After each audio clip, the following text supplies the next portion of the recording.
So for today's video, ito ay para sa magulang. Bibigyan mo ng kinabukasan itong magulang na ikaw rin ay isang wala rin kinabukasan. Dapat kumilos ka naman kung ano ang tama para sa mga anak nyo. Kaya ikaw dapat ang magulang ang mag-guide sa mga anak mo. Hindi yung nakikita ka na magulang ka na ikaw pa yung gumagawa ng mga hindi tama na nakikita ng mga bata. Alam nyo kasi mga magulang, ang bata, madali yan makatanda kung anong ginagawa ng magulang. Dapat huwag niyo ipapakita sa mga anak nyo. Kung ikaw magulang, dapat yung magulang ang hindi siya nagpapasunod. Karapatan ba ng magulang na ang anak ay palakihin ng maayos? Na ba, natural lang yun ang magulang. Ang mga anak mo dapat palakihin mo ng maayos dahil sila yung kinabukasan natin na susunod na henerasyon. Kaya sila dapat ang ating pag-asa. Kaya dapat natin sila bigyan ng magandang kinabukasan.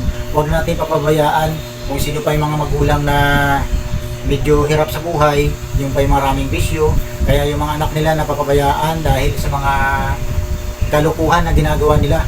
Ito ngayon, kaya namulat yung bata na ganun na lang ang magulang nila.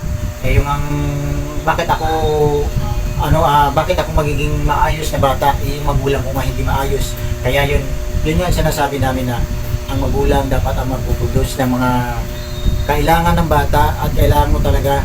At yung sila at pagka sila lumaki at maayos ang pag-aaruga at pagbigay mo ng magandang buhay at hindi mo sila napakitaan ng masama at laging inasaayos at inaalagaan, hindi mo sila pinapabayaan. Kaya ang mga magulang dapat talaga itaguyod mo kung ano ang nararapat sa mga anak nyo.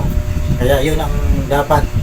Kaya ito ng mga mayroon ako nakikita kasi mga bata, pinapakita ng magulang ito naman mga bata, hindi naman sila talaga talagang sadyang matigas ang ulo, ngunit at maayos at hindi pinapabayaan.